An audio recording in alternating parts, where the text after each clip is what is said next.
रोहान, नाराज हो मुझसे? बहुत नुकसान हो गया मेरा, बहुत बड़ा नुकसान। उससे शदीद मोहब्बत की मैंने, मगर तुम तो एक निचले दर्जे की लड़की निकली। अफसोस हो रहा है मुझे कि मैंने तुमसे कभी मोहब्बत की थी।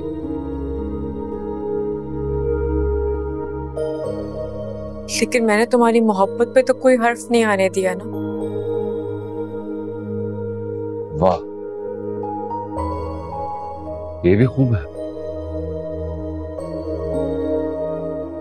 तो ये है मेरी मोहब्बत, जो भी कुछ देर पहले मेरे घर के बड़ों के सामने सर झुकाए बैठी थी, क्योंकि उसके घटिया करतूत सामने आ गए थे और उसके पास कुछ नहीं था कहने के लिए अपनी सफाई में। हो जाती है गलती, बिन माँ बाप की बच्ची से गलती हो जाती है रोहान। मुझे कुछ समझ में ही नहीं आ रहा था कि मैं क्या कर रही हूँ। ये सब कुछ गलती हो गई मुझसे।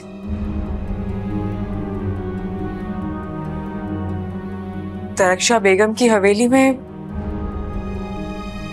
आधी अधूरी सी तरबियत में बड़ी हुई हूं मैं। मुझे अफसोस हो रहा है तुम दरक्षा बेगम की तरबियत पर सवाल उठा रही। उन्होंने तो दूर बैठकर इस घर के हर फर्द की तरबियत की है। रोहान, प्लीज मुझे माफ कर दो, प्लीज। माफी दिलवाने के लिए तो लेकर गया था तुम्हें अम्मी जान के पास। क्या हुआ वहां पर? तुम्हारा एक और जुर्म सामने आ गया मेरे, मुझे शर्मिंदा करने के लिए।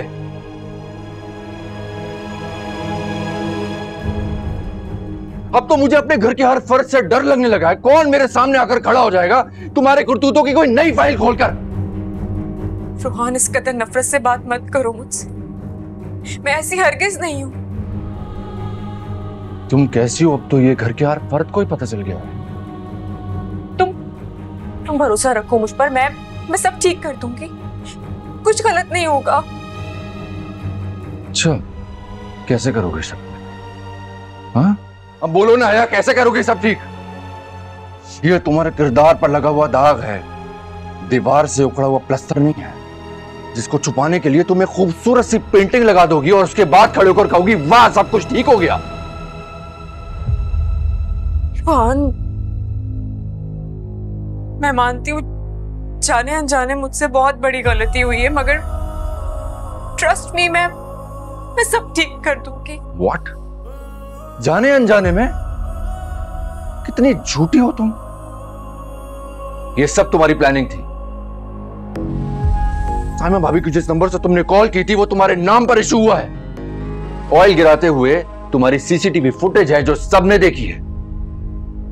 भैया क्यों किया तुमने ये सब? हाँ, हमारे घर की खुशियों को खत्म करके क्या हासिल करना चाहती थी तुम?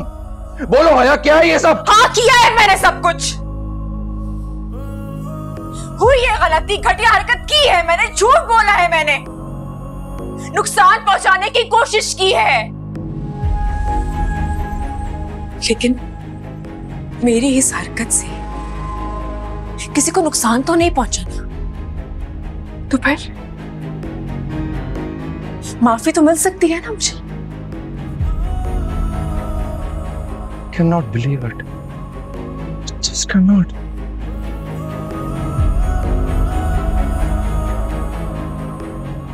एतबार बड़ी मुश्किल से कायम किया जाता है, मगर एक लम्हे में चला जाता है। बोलो भैया, कहां से लेकर आओगी वो एतबार? बोलो भैया, क्या तुम वो एतबार वापस ला सकती हो?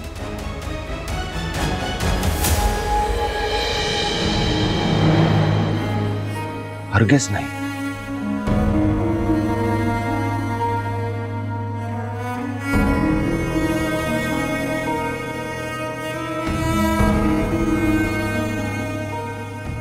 बहुत बुरा किया तुमने, तुम्हें सजा जरूर मिलनी चाहिए। एतबार बड़ी मुश्किल से कायम किया जाता है, मगर एक लम्हे में चला जाता है।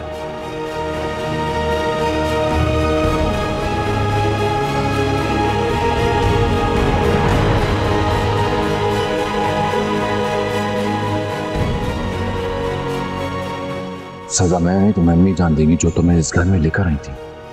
और मैंने तुमसे मोहब्बत की है, और मोहब्बत करने वाले सामने वाले को नहीं बल्कि खुद को सजा देते हैं।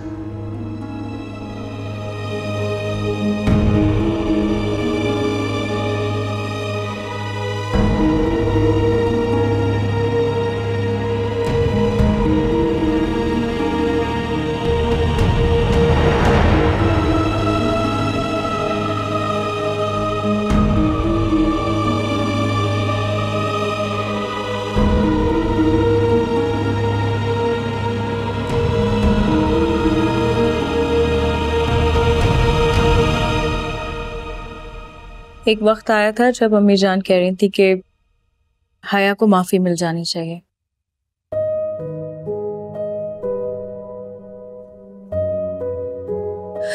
लेकिन फिर ज़रार ने जब मैसेज वाली बात बताई, उसके बाद अम्मी जान ने कहा कि नहीं, उसे सजा जरूर मिलेगी। फिर सायमा भाभी सजा क्या होगी, मैं तो ये सोच रही हूँ। इस घटिया हरकत के बाद तो उसे घर से ही निकाल देना चाहिए।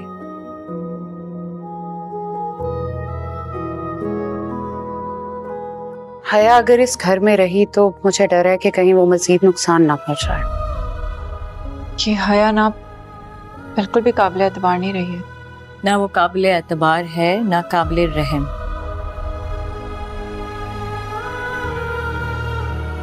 इरम, तुमने उसकी रिपोर्ट्स छुपा के उस पर रहम किया है।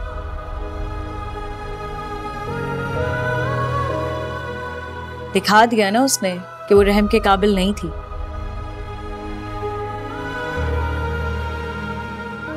अम्मी जान ने अगर कहा है उसे सजा मिलेगी तो उसे सजा मिलेगी। इरम को तो घर से निकाला गया था सजा के तौर पे, तो क्या हया को नहीं निकालेंगे? ममानी जान की नजर में तो मैं आज भी इस घर से बाहर ही हूँ। बस ये मोहल्लत के खत्म होते ही मेरी सजा फिर शुरू हो जाएगी।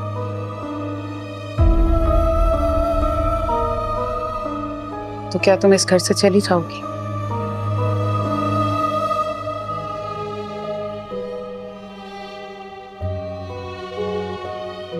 रिफत भाभी, हारून ने मुझसे शादी की।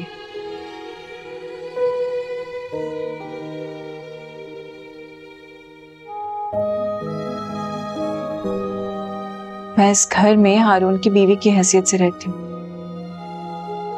मैं तो हारून के फैसले की पाबंद हूँ।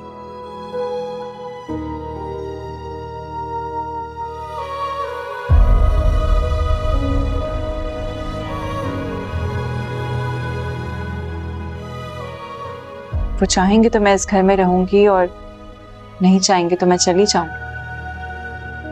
फिर मुझे नहीं लगता कि ऐसा होगा।